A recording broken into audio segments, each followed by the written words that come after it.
what STEM actually means so that our viewers out there can really know what it is that we are talking into.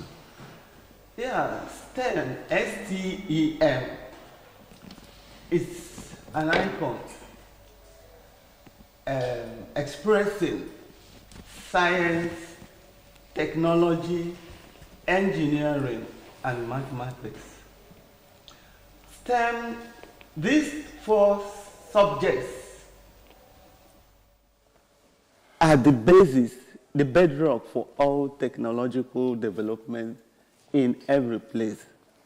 S stands for science, T stands for technology, E stands for engineering, and M stands for mathematics.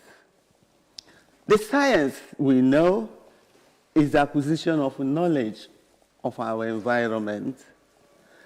Technology we know is application of science knowledge to the environment. Engineering is the instrument that builds the tools and systems to be from the knowledge acquired from the environment for the betterment of human living. And mathematics is the overall control of all these things. You can't talk of science, technology, engineering without mathematics. And that is why those countries who have built their education in STEM have been in the forefront of technological development. So without STEM, there's basically no technological development. That's the most I can. Okay, you have done justice to it. Thank you very much. Now we want to see the connection between this STEM education and the fourth industrial revolution, please. What is the relationship? All right, STEM connecting with the fourth industrial revolution has a lot to do with Nigeria is in a third world country, and when we talk about the maximizing STEM education and building the youth, it has a long way, a very long way in improving economy, creating a lot of jobs for youths. Okay. Now, when it comes to this implementation of STEM in our everyday lives, technology has a lot to do. Like right now, you know that sometimes you can view your house using CCTV camera through your phone, whereas you're outside in the country. You can switch on your TV, switch on your refrigerator, or even off your whole house gadget using your phone. Okay.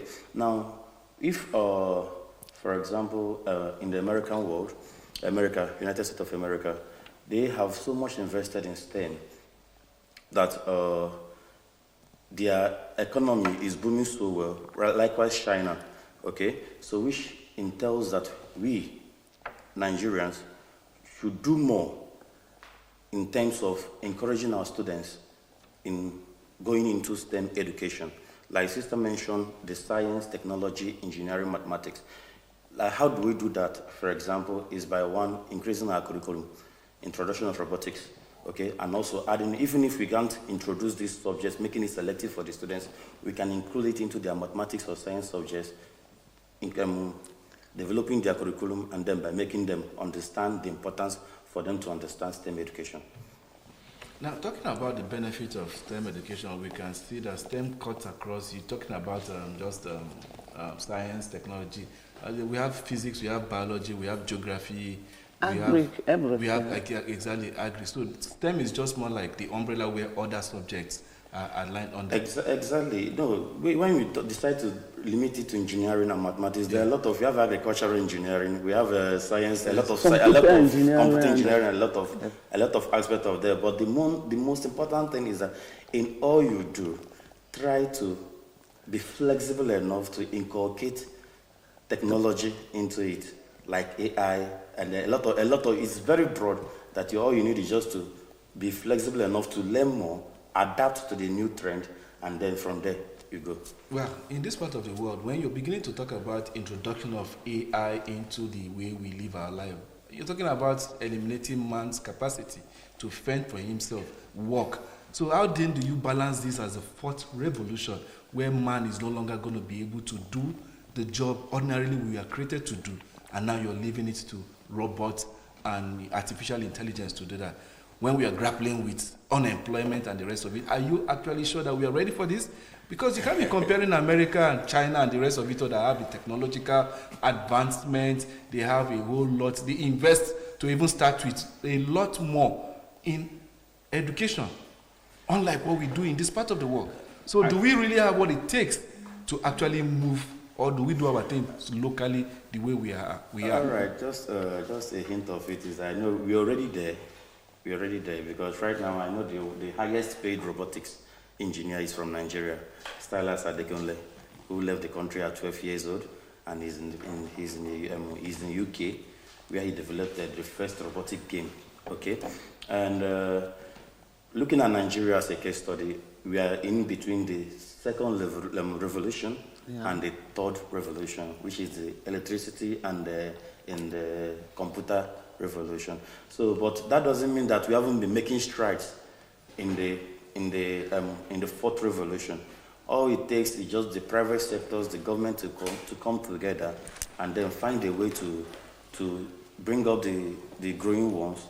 Okay, and then like you said, is it going to take away the jobs? Man, all these robotics, someone is going to operate them. Yeah. Okay, someone should be at the realm of operating it. Someone is going to design the code. Someone is going to build the mechanism of those robotics. So definitely it creates more jobs. It creates more jobs. Yes, it creates more jobs. I find that very but actually the contradicting, you understand? No. Robotics creating more jobs. You need to be science inclined in order to even work in that environment. Like I use Nigeria as a case study. How well are we adapted to technology in schools, even in our workplaces? How regular do you go places and then you encounter technology-driven services? That's what I'm trying to say. So probably we haven't gotten there yet. Professor, do you want to say something about that? Yeah, you see, we are moving. We are not yet in the fourth level, but we are trying to. But we need to do a lot. Because in Nigeria, our education system needs to improve. And our own people need to understand the importance of science. Come and look at our education. We don't have the materials there. We don't even have the teachers to teach all the things. And where? In Nigeria or in Anambra State? The whole of Nigeria. Oh, okay. We don't have educated scientists to coach these children. Go to our primary schools. What type of science are they taught? Because to be inclined to this, the culture, the interest has to be developed from childhood. If you go to America, you see how they handle their children in science. They take them around. Even the simple instruments, laboratory equipment to teach these children, they are not there. And you can't do science without practicals. The problem we have in our country is that the practicability of the knowledge we have acquired, the knowledge we have, the application of it is what is missing and is lacking in our system of education. And we take delight in the copyright, copying those people. Whatever they make, they bring, we buy. Okay. Whatever they make, they will bring, we buy. We need to strengthen our education system. Okay. And equip the teachers. You are in school. You are in school, in the school system. Yeah. And from your intro, you seem to be one of the people championing this STEM thing. So how can STEM education now prepare the youth for the changing workforce demand? That is what we are saying, because we cannot be talking about STEM, and then at the end of the day, we can't get what we really want out of STEM. Yeah, how can we do that? You see, because the youth need to be enlightened. They need to be awareness for them to understand the importance of it. The school has to do a lot. When the schools are well equipped, and the children go into the school, they will learn. And secondly, science is not just a classroom knowledge, they need to go out. There is this, I was discussing with him this morning. Like we normally organize Space Week. For the past 5 years or 6 years, we have been doing it in Anambra State. Just expose these children on what space is and what Space Week is, and the science and technology that go into this system to create interest in them. Let them know, to cultivate that scientific literacy in them. Who is doing the enlightenment? The person that knows or doesn't know. Who is enlightening the children on this? We normally throw it open to schools to prepare them. The people that are going to prepare the minds of these children about this space something, do they know anything about space? That's what we're trying to say. Yeah, they do. They do the little projects that is in their curriculum. Okay. And from there, we are not expecting them to start going into the robot issue. Let them start from their, let me give you an example. There was one, because that Space Week, we include STEM fair competition, where these children bring in their projects, and we analyze it. And I was examining one of them. He built a house with cardboard sheet, with a black zinc, with a security house in front of the house. So when I came, I said, are you trying to tell us to start roofing our houses with black zinc? He was looking at me. Because the essence of the black zinc has a lot of implications. We already have blacks on our roofs. Yeah, but it conserves the heat, increasing the heat. Oh, it increases the heat. In the house, it attracts heat, and hot seat keeps it.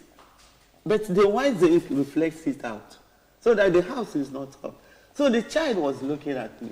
So it's not just that. I told him, this security house in front of the house. So the man comes out, the first thing he will see is the security man. Don't you know that you're exposing the security? You see, that's how you develop their intelligence. To know whatever they are doing must have some principles and implications and in solving a problem. That is the problem we have now. We don't have sponsors. For the past 2 years, we haven't been able to do it. We'll come to that sponsorship. Yeah. We're talking about Nigerians, or Nigeria is endowed with abundant talent. Yeah. Everywhere you go to, every part of the world, you see Nigerians doing great things. But then you come down to Nigeria and you begin to Nothing wonder, is happening. What is happening here? You see, you travel abroad, you hear that the best surgeon is in Nigeria. You go to this place, you hear the best architect is in Nigeria. Now, if STEM is going to be the way, the El Dorado to take us to that promised land, then I think government should actually look into increasing funding for tertiary institutions, increase funding for the universities, and then a budget allocation. What has your organization done in that respect to gather government's attention in the area of financial intervention? All right, let me just put in one thing. I know sometimes the state governments might be handicapped in some areas based on funding. Don't they know the importance of what they do? They do. But I know in some of these it should be a collaboration of both the private sector and the government sector. I know the governor, His Excellency Governor Soludo, during his early entry into office, he employed 5,000 primary teachers. Okay. Now, employing them is one thing. Another thing is building them on the capacity in order for them to level up to the international standard, for them to have a very good delivery to the students. Okay, that's one. And then two is to create platforms. That's why sometimes I have to encourage sister, professor, who through the little she has, always tries to make a way to create platform where these students can come and learn there is something out there which you cannot get from your classroom, but it's out there that when you tap into this kind of knowledge, you can make excel out of there. So there are a lot of them. Okay, I should also thank my boss, the boss lady law, Barrister Bia Goncha, Recently, every year, she throws out 20 million naira just to create a platform for the students, whereby you come with your knowledge, business idea, okay? Now, the basis of all those things is that, STEM encourages 4 particular things, which is 1, identification of problems. If these students can be able to identify problems, that's the first step. Identifying problems has started already creating opportunity. It's just identifying the problem has already started creating an opportunity for you. Now, the next thing you should do is just to sit down, find the solution. By finding the exact solution to that problem without causing another problem, finding the end product solution to that problem now gives you an edge over a lot of things. Now, the next aspect of that criteria is now for you to build. You sitting down, the solution, you have already found the solution, then you start creating it, modernize. It can be an innovation, it can be an invention. Anywhere you see fit, you start going towards that direction. And then finally is because now here this last aspect is the problem we have in our schools. When you go to a lot of secondary schools, when you go to their labs, you see a lot of projects hanging around, even in our universities. You see a lot of projects hanging around, but nobody can take it up to the next level. Okay, before we get to the challenges, let's look at the inception of this STEM. When it started, what we have been able to achieve with it. Is there any success story? I'm still coming to you, sister. Right. Is there any success story about the STEM in this state, in this country? If yes, how has it been put to work to affect the communities where we are? Yeah, a lot of, when the project these children did are related to them. Let me give an example of the last one we had at the UNIZE. One of the major problems in our society is light and the rest of them. And renewable energy, another way of generating light outside the normal NEPA electricity. And when you throw that challenge to the children, many of them came up with hydroelectric generation. The first boy that did it with water, was able to power light, generate light with water. Is this sustainable? Yeah. He even went to Abuja with it. Has he been able to give his household power supply based on what he generated? Even the last one that boss lady did at UNIZE, only child is Sophia, produced hydroelectric generator, pure water. They built whatever were the components of the whole thing. And they were given the money to go and develop it and make it commercial.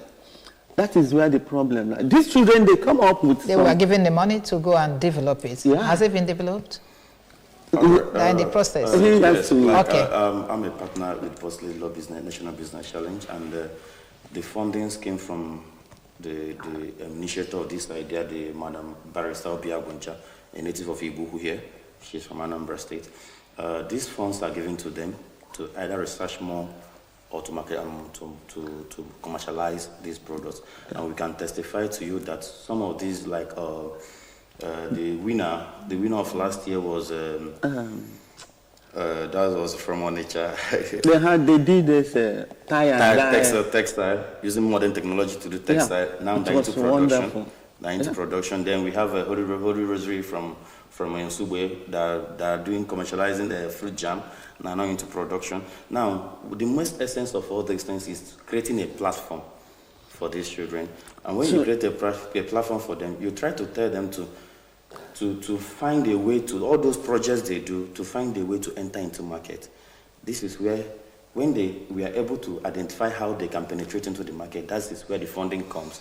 You give them the fund, then from there they kick off, and then you will see them excelling in what they are doing. So that's why we sometimes, in this kind of situation, we plead on private sectors to come more in order to help the government to create these platforms for these children. We know that recently, I think 4 years or 5 years ago, when Regina Shelley in Regina Onitsha Shelley, went to Onitsha. USA with their product. Yes, I couldn't follow up on how the product is right now, but I know that product made wonders outside there, that they won and came back with victorious to the States, okay? So this kind of platform is what we need more here in Nigeria, and when this kind of platforms are created, it will encourage the students to go deep into STEM by identifying problems, solutions, prototyping, and then a lot of it. And because they know that, yes, when they can do something nice, they will be rewarded, and their names will be recorded anytime. And not only that, you see, the problem, they have done that. What next? Because that's what I asked. What next? Mm-hmm. Yeah, in that issue of what next, let me get it. Let me come in here at this point. But before then, let me say a thing or two about what Hilary was saying. While you were talking about the children being able to manufacture these things and then now begin to source for marketing, isn't that already belaboring? These are young scientists, isn't it? Yeah. Young scientists should be just sitting in a lab and be thinking of what to do.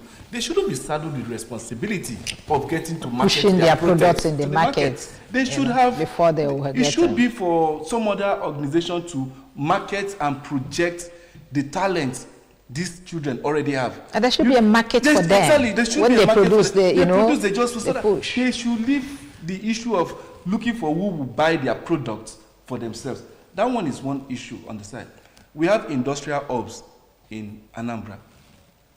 Industrial hubs. So what has STEM been able to do in order to get these young scientists to be in those industrial hubs in order to either perfect what they are doing or probably enhance their knowledge? Innocent is into car manufacturing. We have a lot of Carter industry to motorcycle coupling and a lot of industries in Inewi. And we have STEM here in Anambra. And then we've not heard a STEM prodigy being sponsored by Innocent abroad or sponsored to Japan or sponsored to Korea.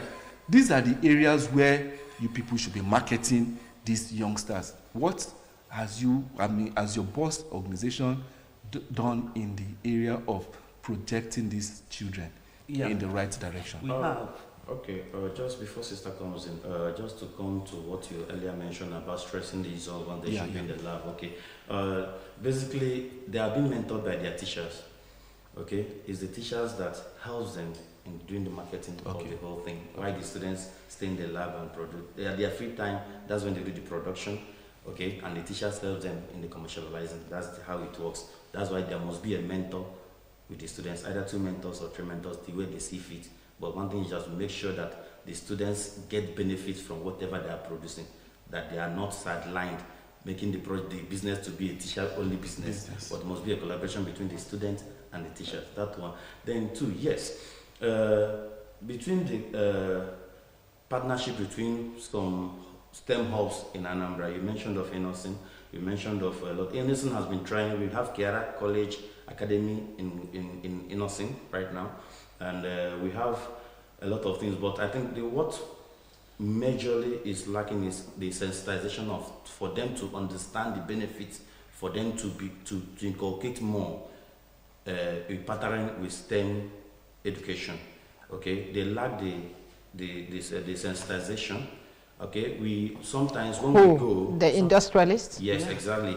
The issue with Onitsha mentality or Anambra mentality is always profit. You go to them. Okay, they don't want to invest more. That's the problem. And you tell them, okay, we want you to partner. Okay, create a platform for these students. Anybody who wins, you take it from them. Now you hear the question of, what will I gain from it? That's the problem.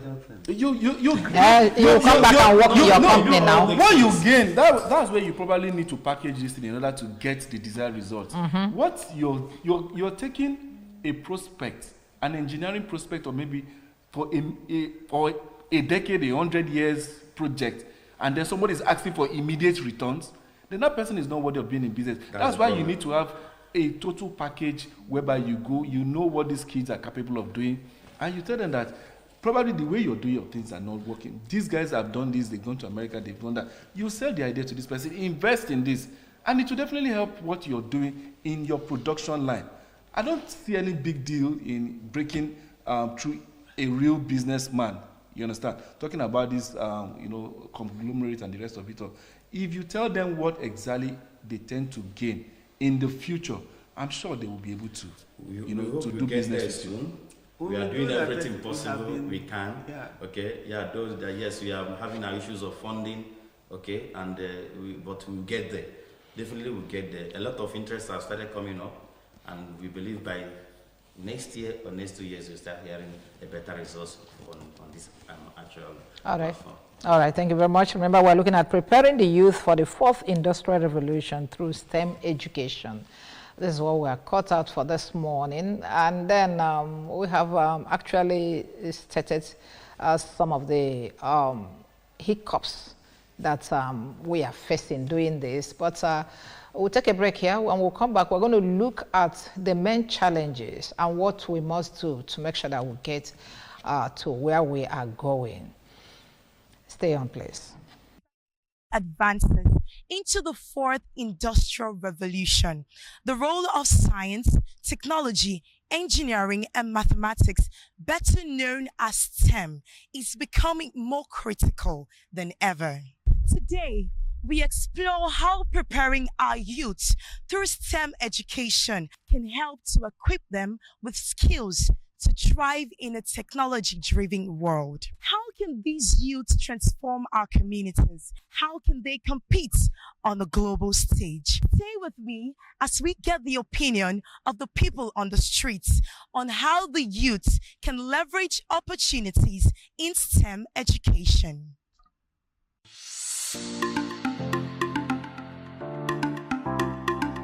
What is evolving and evolving as well?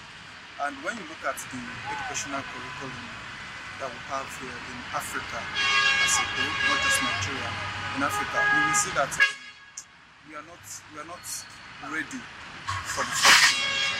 We are not ready at all. Talking about the current trends that is going on in the world technologically, you will see that with the curriculum of the educational system in Nigeria is not preparing the student from the background. You understand? Okay, today we are talking about AI, and as a result, I'm doing on a research. I'm on a research the impact of AI in educational system.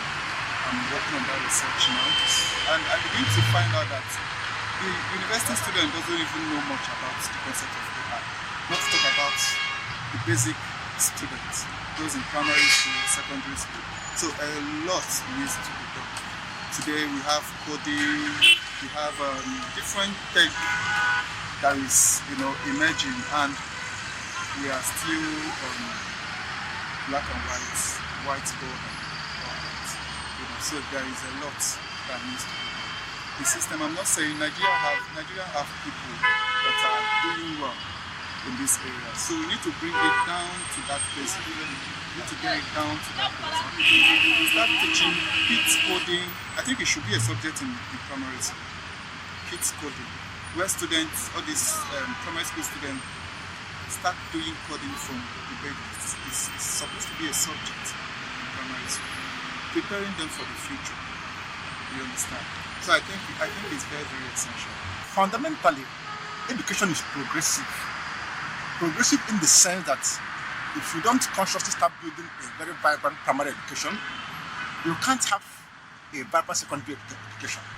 If you don't have a vibrant secondary education, you can't have a vibrant tertiary education where we now begin to apply STEM. So if we have a society where we don't intentionally build a primary education that is practical and reality based, and then this crop of students or pupils find themselves in secondary school, no matter how good secondary school is, we can't make impact on them. Then if you don't do a good job in secondary school and then they find themselves in the university, there's nothing you can do for them at that point. So for me, building a very sound STEM education, we have to begin from the kind and quality of education we have at the primary level, so that we can produce pupils who are smart enough to catch up with something advanced at secondary level, and they're smart enough to catch up with something advanced at tertiary level. That's one. Two, the quality of those offering the education is the problem. So, for instance, we have the society where we have lots and lots of private schools, and then some are probably not well equipped. So, we have people who are teaching things they don't know, people who are teaching subjects that they don't specialize, and so the quality of the teacher is what produces quality students, because pupils on their own are smart pupils. So what they know or don't know depends on what they are taught or we are not taught.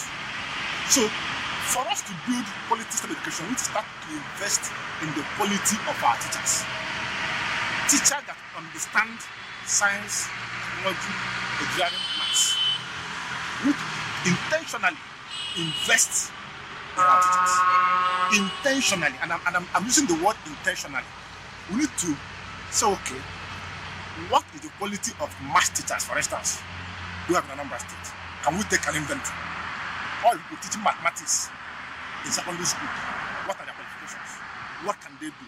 What can they not do? All people teaching physics, what can they do? What can they not do?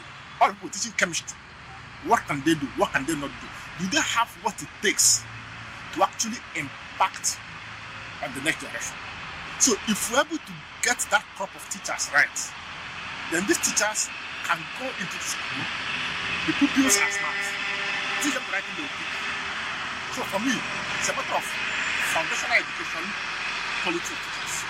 The government, if they focus more on employing the professional instead of creating an environment for them to want to live the country, because these are people that actually learn this profession. So if you allow the system to be set in place that encourages professionals to live, then who will be there to actually pass on that knowledge to people that don't yet have access to it? Because education is after you learn, you have to teach, the knowledge will be passed on.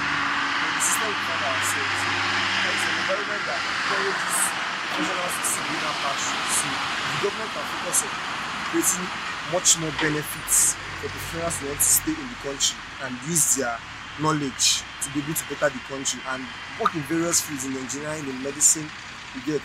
Then I feel like, again, if the government can employ tactics of the Chinese by starting early to teach kids skills, not just following the system that has been set since the normal primary system.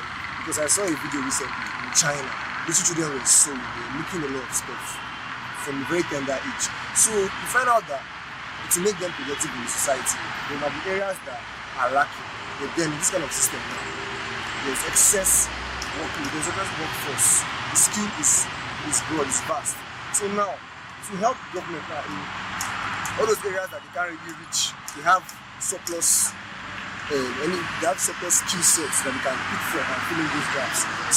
So if the government can actually focus more on education, because it's underestimated in this country, there's a lot of things that proper education can actually do and change in every society. To start from the cradle, like be able to inculcate the young ones with this coming trend of innovation. Let them see practically, not just like the ones that is the conventional way of maybe teaching in the classroom, writing or drawing on the board, but coming to the practical aspect of showing these young ones, these children, upcoming generation, how they can practice some of all these the ways of learning, like all these visualized teachings on how to do things, how to also put them through on the technical knowledge of how to do things, how to solve some little problems in their homes technically. And these things need to be taught with practice, not just when they go to schools, the teachers say this is how to do this, and they write it on the board. But the practical hands-on experience will help the upcoming generation, even this our generation. And that's the story of empowering the next generation to lead in the fourth industrial revolution through STEM education. With the right investments and strategies, the world is full of possibilities.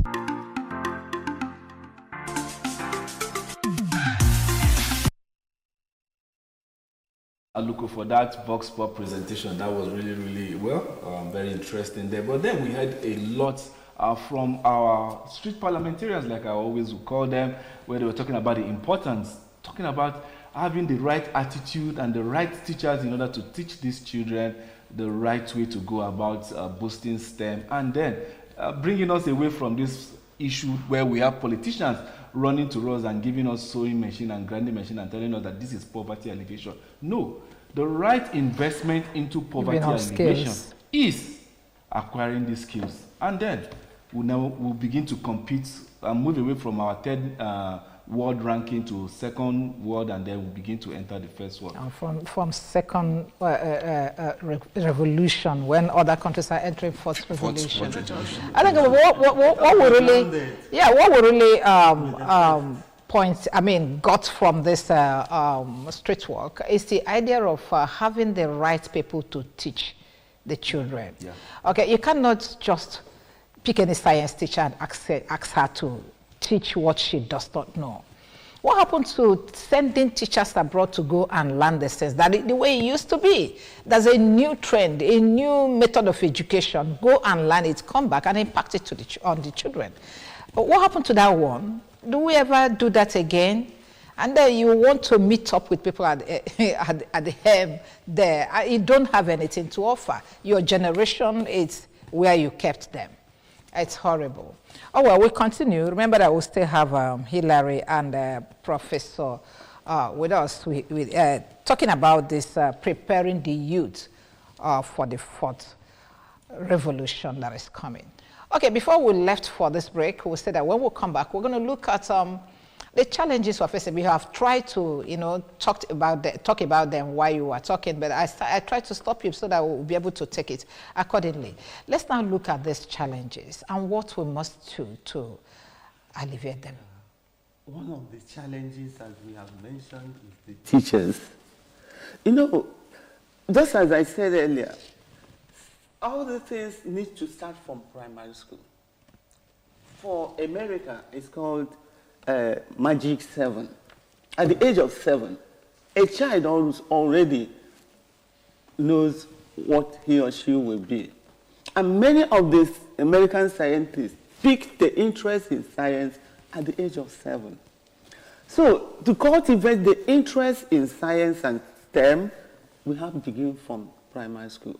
But the unfortunate thing is that in our primary school, who are those teaching the science? A social science teacher, a religious teacher, name them. Social studies, they are the people teaching these children science. What do they know?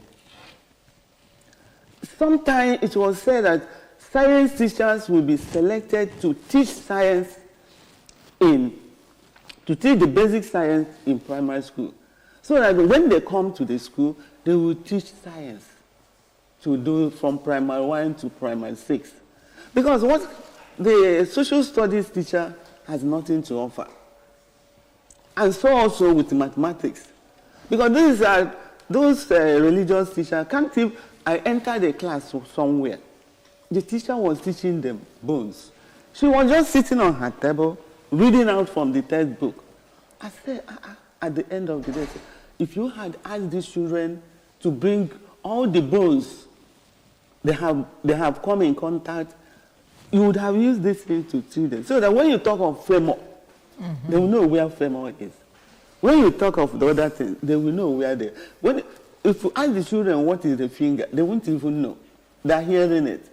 So the problem is the... Are we still at that level in our education system? Certainly. Yes, we are. Too bad. Certainly. Too bad. What do you expect a social studies teacher to do when it's time for science? She doesn't know it. She can't teach it. The best bet is she will read from the book and give them assignment to go home. And the children come. So something needs to be done. Sending them outside, it has not served Nigerian people, because when you want to send them, those who are sending them will pick their own people who are not even qualified. So they will go there, so and from there they train disappear. The trainer now? How are you going to train the trainer?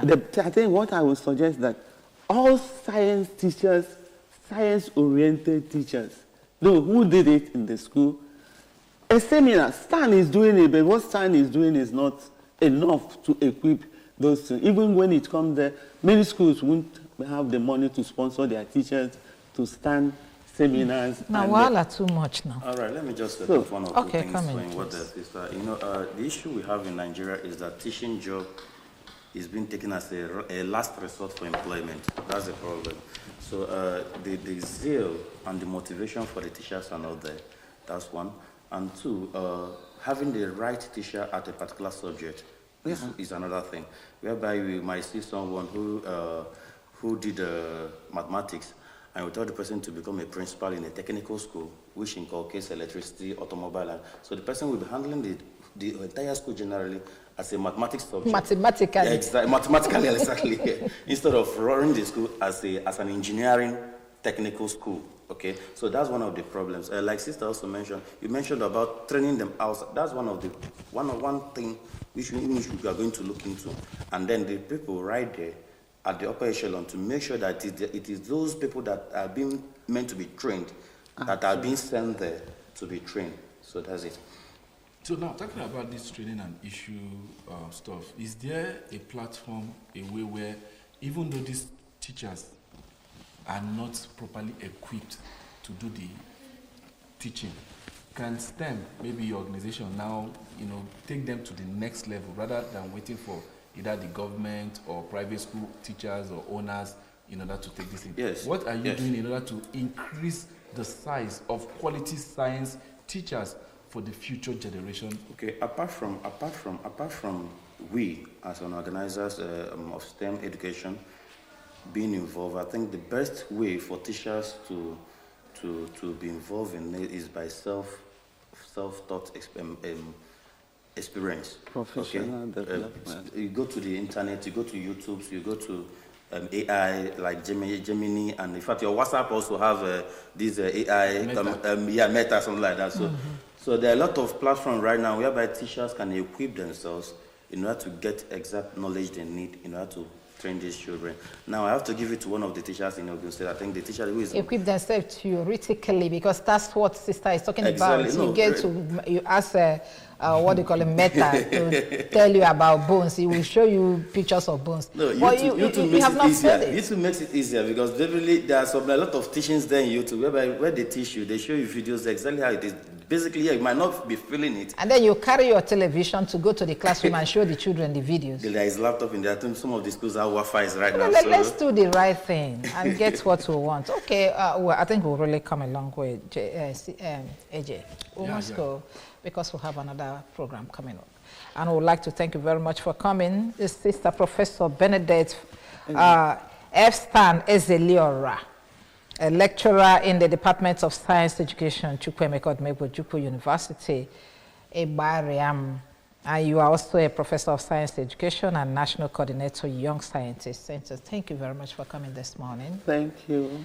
And I thank you, Engineer Ezilo Hillary, Director, Hilton Engineering Services, and then organizing partner, Boss Lady Law International Business Challenge. But when next you come, you tell us more about this, your Boss Lady. Okay, no problem. Okay, thank you very much for coming. All right, thank you. I'm welcome. Yeah, AJ, we must go.